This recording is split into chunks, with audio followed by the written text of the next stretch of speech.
reMarkable 2 versus Kindle Scribe. Today we're going to give you a technical specification breakdown between these two e-ink reader writer applications that a lot of people are looking at the moment. Hopefully this gives you everything you need to know about both of these and summarizing some of the things that I think will be the biggest wins between both of these applications. So if you're new here, welcome to Keep Productive. My name is Francesco and we're going to dive into this feature, but it'd be amazing if we had you as a subscriber, so join below.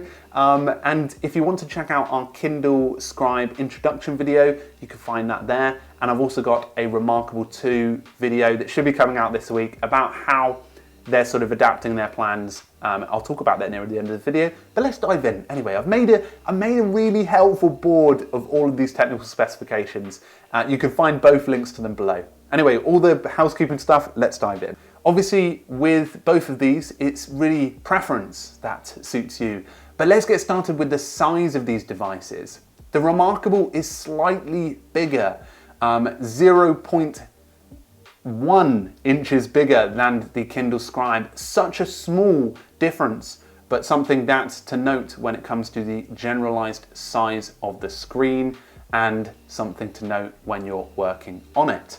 The reMarkable devices do not have a backlight, so you can see here that the Kindle Scribe does have that and is a huge winner of the experience. Now, as an e-ink display, PPI doesn't feel like it should matter as much, but pixels per inch is something that's quite important to the quality of the display. Now, if you look at that on the Kindle Scribe, it is quite dramatically bigger, 300 versus 226 on the reMarkable 2.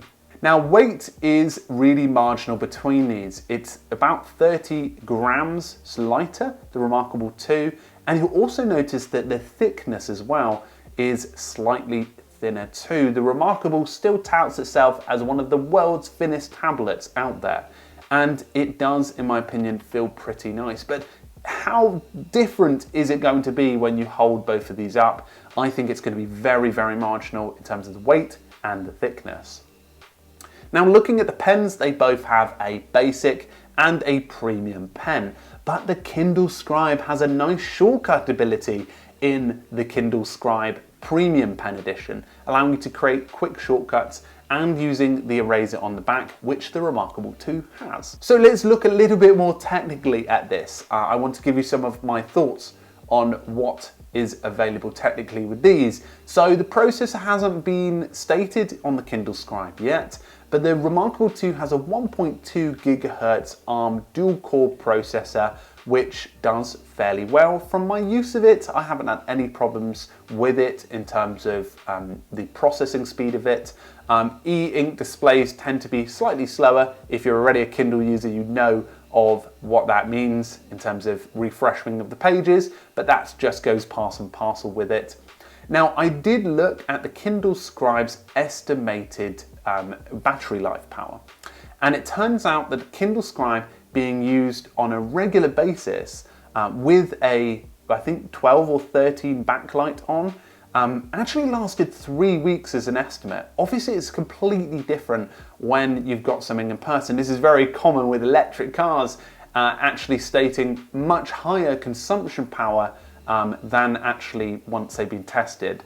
But I've found that the reMarkable 2 has a 2-week battery life from tests that I've done on moderate to regular use, and you can see that the Kindle Scribe seems to be doing better, but it'd be interesting to see what it actually is, because you're connected to the internet twice as much as you would be on the reMarkable 2, because you're accessing the Kindle store, Audible, and maybe even a browser occasionally on there. So it'd be interesting to see where that plays into the mix when they've got the device out. Now, both of these have a 2.4 and 5 gigahertz Wi-Fi, which gives you access to stuff, and the same USB-C port as well for charging too. And I believe the Kindle Scribe states that it has a 2.5-hour charge cycle if you're plugged into the wall, and something like 7 hours if you're plugged into your laptop, which is probably a very reasonable rate of charging. But again, it looks like if the battery power's better on the Kindle Scribe, then it's likely going to take a little bit longer to charge. I find my reMarkable charges within an hour and a half to 2 hours. But then again, that's a whole week difference in battery life and a lot less to power. So in terms of storage, the reMarkable 2 only has an 8GB storage, and the Kindle Scribe has 16, 32 or 64. There's a lot more to store on there, so naturally that's probably why they did it, and they have a lot more better technical specifications in the past of squeezing the stuff into Amazon devices, so they probably got more experience of being able to get more powerful storage in there. Now in terms of the external factors, obviously reMarkable 2 has the platform Connect, which connects you with Google Drive and other stuff, and being able to upload it to the reMarkable cloud so you don't lose any items like that. And they've more recently been refining the way that you can connect it to Office 365 too. And they're working on a note-taking application in the future, but the Kindle Scribe has the Kindle ecosystem, and they're working on introducing a sync app which helps you to connect it to that. Not as necessarily advanced as what you'd get with the note-taking app that reMarkable are working on for early 2023, but at the same time something that's good out of the box. So I want to look at some of the major wins of this. Obviously wins and things that I think are definitely big winners. The price. The price is dramatically cheaper on the Kindle Scribe for the core experience. Obviously they're able to get a lot more sort of out. You know, they've got a good supply chain and things like that, and they've got a good record. So they can price it a lot lower. The audio experience, having Audible is a dramatic win for the Kindle Scribe in my opinion. Having that sort of layer to it, and especially with Bluetooth headphones, for a lot of people will be something that is quite dramatic. Now in terms of note-taking, whilst I haven't tested the note-taking quality of both devices, I think having an external app and being able to interact with it, like being able to take notes on the laptop and mobile device, is actually something that I'm going to give to the reMarkable 2, because having that will be pretty decent as a future feature and is much more designed for note-takers alike. Although having note-taking inside of Kindles and actually having post-it note abilities, like post-it note abilities in there, will be something that a lot of people will like, having to annotate ebooks, but actual ebooks like attached to your Kindle ecosystem, which is very cool. Now books, again, that's not sort of something that's available on the reMarkable 2. They actually don't have any, I would say they don't have any ability to bring up some. You can bring in documents, you can bring in ebooks, but nothing like being attached to 13 million books on the Kindle store. I would think that the reMarkable 2 will probably change their thesis about this in the future and probably partner with some high quality magazines. This is just a prediction that they'll probably partner with like something like the Financial Times or something like that that's very business related, but allows them to bring in digital connections and sort of distraction-free connections like a non-ad experience to the reMarkable device. I think that's definitely probably on their cards, but just as a way to try and combat the fact that Kindle Scribe has 13 million books on the cards there at a click away. Storage as well is another dramatic one. I've never got anywhere near the storage limits on a reMarkable 2, but I think on the Kindle Scribe, I think you probably get a much higher pressure to get to that rate. Same with the PPI, 300 versus 226 is dramatic in terms of the quality, and I think the backlit display is going to do huge wonders for those who are sort of interested in that.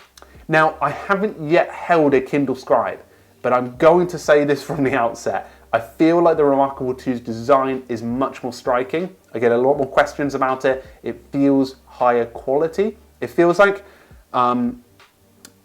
between a Kindle and a iPad, high quality iPad, between that has the standard of quality higher. And I feel like if Kindle Scribe was similar to what's available on Kindles, that sort of rugged plastic feel, but that sturdiness that will be reliable, I think it's going to be a little less quality, more traditional to Kindle than it is to something in this market already. So I think they'll have a design win. So I think if you're looking at both of these, you've got to ask yourself, am I a big book reader? And am I someone that takes notes a lot? Because I think that's the real question. If you're a Kindle book reader, this is a great buy. Kindle Scribe is a relatively well priced, good quality buy. And if you're somebody that bought a Kindle 5 years ago, 6 years ago, great upgrade, because you're not losing the Kindle experience, you're gaining it minus the waterproofing, and you'll have the ability to write, which is something that a lot of people are going to like, and that's a good upgrade. Although you'll still be paying $200 more than you would be with a Kindle.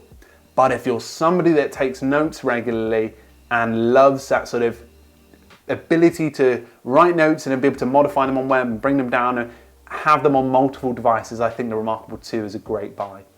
I'm going to keep my reMarkable 2, I really like it. I'm definitely going to try and get my hands on the Kindle Scribe, so if you want a Kindle Scribe video, please do hit like and do share some comments below. And it'd be great to have you as a subscriber here on Keep Productive anyway. Thank you so much for stopping by, folks. I look forward to diving deeper into the Kindle Scribe in the future. Hopefully you found this video useful in breaking down some opinions on it. Thank you very much, folks, and I'll talk to you all very, very soon. Cheerio!